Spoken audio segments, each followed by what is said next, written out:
आप सभी वैष्णवजन को श्री हरिवंशी श्री सद्गुरुदेव भगवान की जय हो। श्री राधा वल्लभ लाल की जय हो। महाराज श्री की कृपा से, उनके श्री चरणों के बल से पिछले कुछ दिनों से हम मीरा चरित्र पर और कुछ बहुत ही सुंदर प्रसंगों पर हम कथन और श्रवण कर, मनन और चिंतन करके अपने हृदय में इन सूत्रों को धारण करने का प्रयास कर रहे हैं। गुरु कृपा से हम इसी प्रसंग पर कुछ आगे बढ़ने का प्रयास करते हैं। मीरा चरित्र। दिन निकलते गए और घनघोर आई। चैत्र कृष्णा प्रतिपदा से चैत्र शुक्ला तृतीया तक का त्योहार।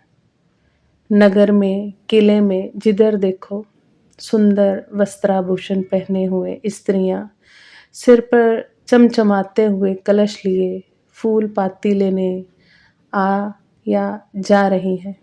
विवाह के बाद मीरा की ये पहली घनघोर है। रात में बड़ी महारानी की दासी ने आकर अर्ज किया, सूर्योदय होते ही पूजा का मुहूर्त है, सो सरकार का पधारना हो जाए।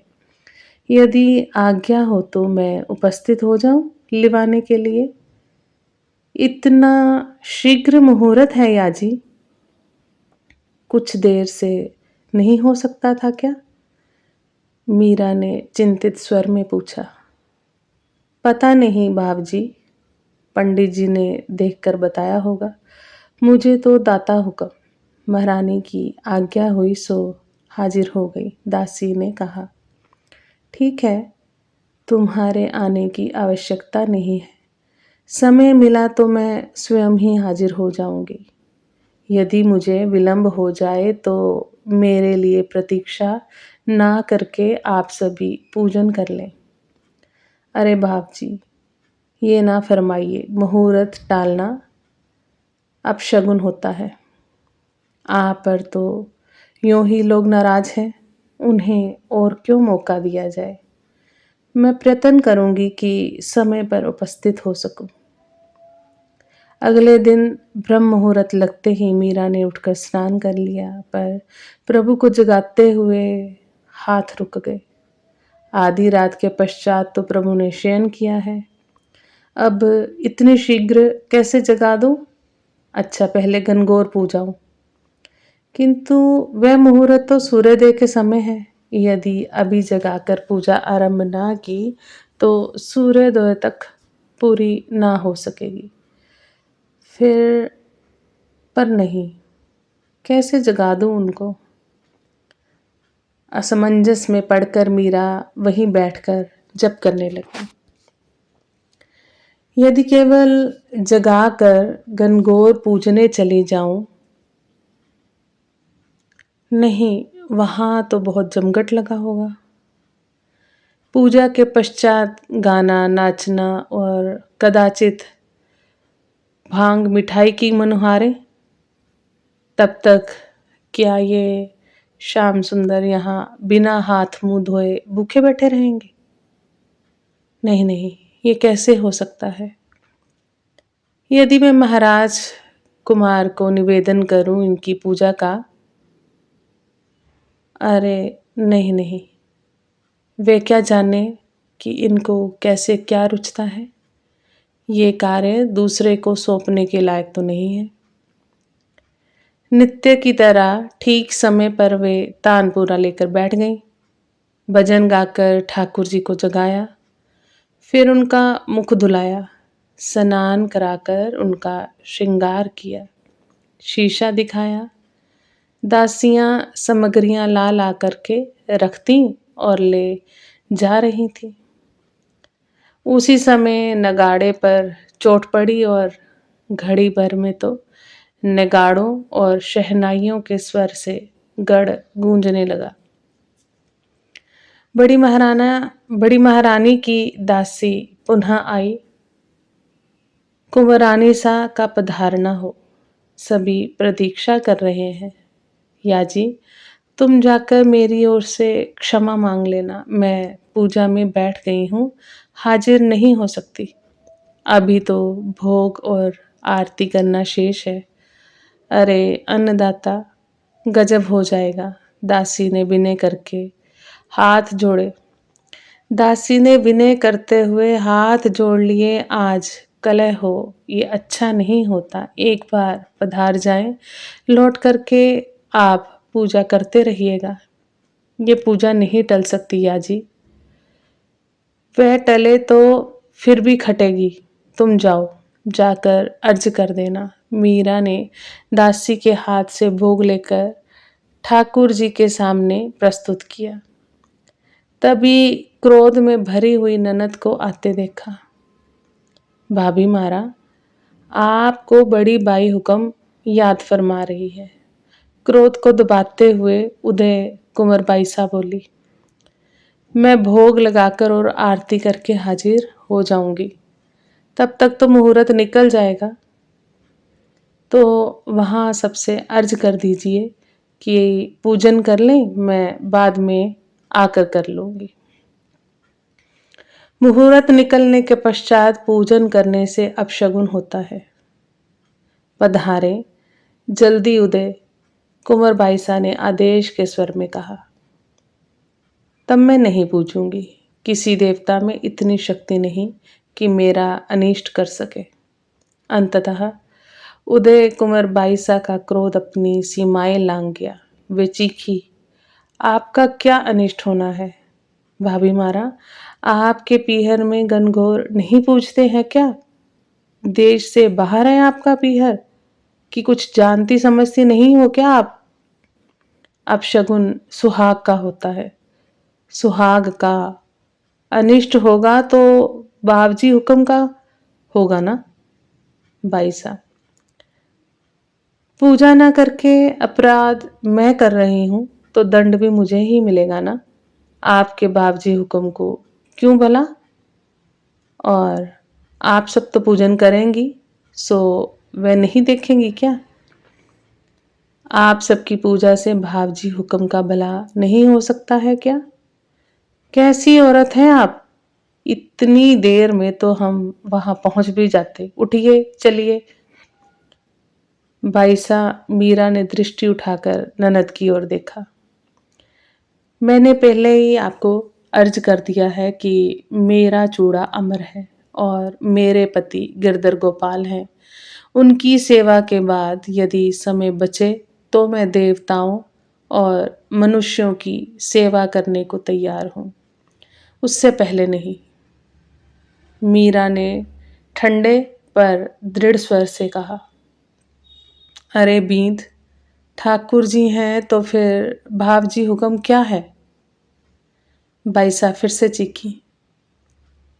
ये बात आप उन्हीं से पूछ लीजिएगा, कहती हुई मीरा ने भोग के थाल का ढक्कन उगाड़कर पर्दा खींच लिया। उदय कुंवर बाईसा के जोर जोर से बोलने के कारण भोजराज जग गए। उन्होंने पूछा, कौन है? बाईसा है, दासी ने बताया। क्या है उदा?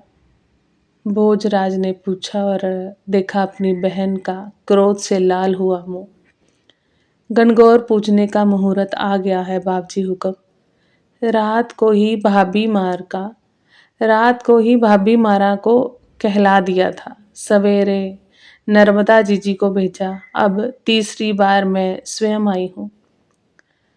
वहां सभी प्रतीक्षा कर रहे हैं और मुहूर्त टला जा रहा है।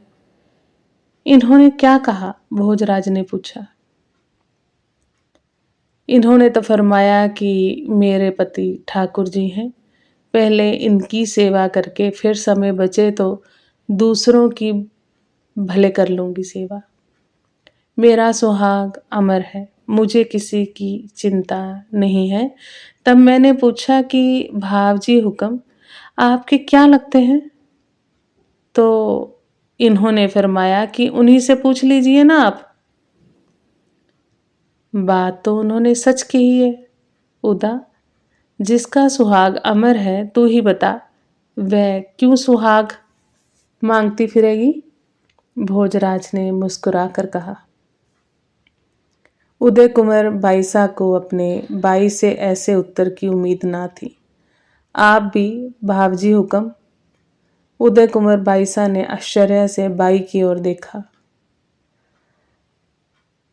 उदय कुंवर बाईसा ने आश्चर्य से भाई की ओर देखा। जा बहन जा। भोजराज नीचे उतर आए। बहन की पीठ पर हाथ रखते हुए बोले, हम लोग भक्ति और भक्तों की बातें नहीं समझ सकते, इसलिए वे जैसे कहें वैसा ही कर लेना चाहिए। कर लेना। ये बहू है कि बछेरा? वह तो नक्कर चली गई। इस घटना ने जैसे घास में आग लगा दी। सास, नंदों, काकियों, भाभियों के क्रोध की सीमा नहीं रही। भोजराज सायंकालीन अभिवादन के लिए माँ के पास गए तो उन्होंने बेटे को अपने पास बिठा लिया। ये बीन्नी को तुम कुछ कहते नहीं हो क्या बेटा? ये अपने घराने की रीत मर्यादा सब तोड़ चली, किसी की बात को कुछ नहीं समझती। बड़े छोटे किसी का कोई मान सम्मान नहीं है क्या इसकी दृष्टि में? सोलंकनी जी ने कहा। बाई हुक्म, मैं आपको क्या निवेदन करूं? मैं आपका बालक हूं। छोटे मुंह बड़ी बात कहते लाज लगती है मुझे। आज जब बात चल पड़ी है तो अर्ज करता हूं। दाजी राज ने ये विवाह संबंध मेड़तियों की भक्ति और वीरता पर रीझ करके किया है। वे कुछ क्षण रुककर फिर बोले, भक्तों को अपने भगवान के अतिरिक्त कहीं कुछ दिखाई नहीं देता। भगवान के सिवाय उन्हें कोई सगा नहीं लगता। भगवान के सिवाय उन्हें कुछ सगा नहीं लगता। कोई उन्हें अपना पराया नजर नहीं आता। जिस मनुष्य को अपनी देह तक का भान नहीं रहता, उस पर मान करके हम क्या पाएंगे? उसे कोई भला बुरा कहकर भी क्या करेगा, क्या पाएगा? कलेश और कलह ही तो बढ़ेगा, और क्या। उधर तो ऐसा है जैसे बहरे के सम्मुख गीत गाओ, सारी रात उबाल लो तब भी बर्फ जैसा ठंडा। फिर बाई हुक्म, जैसे उनको भगवान के अतिरिक्त कहीं कोई नहीं दिखता, वैसे ही भगवान भी भक्तों के सामने दुनिया भूल जाते हैं। भक्तों का बुरा करने और सोचने पर भगवान नाराज होते हैं। अपने तो दोनों ओर से मरे। इसलिए मेरी अर्ज है कि जो हो रहा है वो होने दीजिए। कहीं ऐसा ना हो कि मेवाड़ पर विपत्तियों के बादल गिराएं। दाजी राज को निवेदन कराएं कि रतन सिंह का विवाह करवा दें, जिससे स्त्रियों का मन इधर से हटकर उस ओर लग जाए। और तुम्हारा क्या होगा बेटा? माँ की ममता अनचाहे ही शब्दों के रूप से छलक पड़ी। वे बेटे की पीठ पर हाथ फेरती हुई चिंता के सागर में डूबने लगी। मुझे क्या हुआ है माँ? वे एकदम कह गए, किंतु माँ की बात का मर्म समझते ही सकुचा गए। अपने को संभाल कर धीरे धीरे बोले, मेरी चिंता ना करे बाई हुक्म। लोग तो भक्तों के दर्शन करने के लिए कितनी दूर दूर दौड़ते फिरते हैं।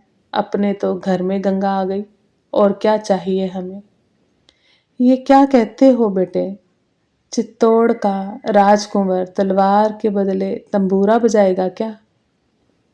तुम्हारी ये कंठी और तिलक देखकर मेरा हृदय मुंह को आ जाता है भोज। अभी क्या उम्र है तुम्हारी? भक्ति करने को बहुत समय पड़ा है बेटा। तुम दूसरा विवाह क्यों ना कर लो? क्या ये सत्य है कि तुमने विवाह प्रस्ताव फेर दिया? भाई हुक्म, तलवार चलाने का समय आए तो सुनिएगा। तलवार चलाने का समय आए तो सुनिएगा, युद्ध से लौटे हुए काका और भाइयों से कि आपके जाए बेटे के दोनों हाथ समान रूप से रण में चले थे। मातृभूमि का ऋण चुकाने में आपका ये बालक कभी पाँव पीछे नहीं रखेगा। रणशैया पर पोड़ कर अमरलोक जाने की हौस किस राजपूत में नहीं होती है माँ? फिर आपकी कोख का जाया भिन्न कैसे होगा? भक्ति करने की कोई भी आयु नहीं होती है। कौन जाने कब भगवान के यहाँ से बुलावा आ जाए। माँ ने घबराकर पुत्र के मुख पर हाथ रख दिया। ऐसे मत कहो बेटा। एकलिंगनाथ का सहस्त्राभिषेक करवाकर मैंने तुम्हें पाया है। उनकी आंखें भर आईं। आपको दुखी करने के लिए नहीं कहता हुक्म, पर उसके घर की बात कौन जानता है। सेवा का अवसर आए तो अपने इस अपदार्थ पुत्र को याद फरमाइएगा। भोज ने माँ के चरणों में सिर रखकर खड़े होते हुए कहा, शीख विदा अर्ज करूँ माँ। जाओ पुत्र, अपनी इस दुखियारी माँ को भूलना नहीं। उन्होंने निश्वास छोड़ा। अपनी इस दुखियारी माँ को भूलना नहीं, उन्होंने निश्वास छोड़ा। ऐसी आशंका आपको क्यों क्यों भाई हुक्म? ऐसी आशंका आपको क्यों हुई भाई हुक्म? भोज ने आश्चर्य मिश्रित दुख भरे स्वर में कहा, कुछ नहीं बेटा, ऐसे ही मुख से निकल गया। जाओ तुम।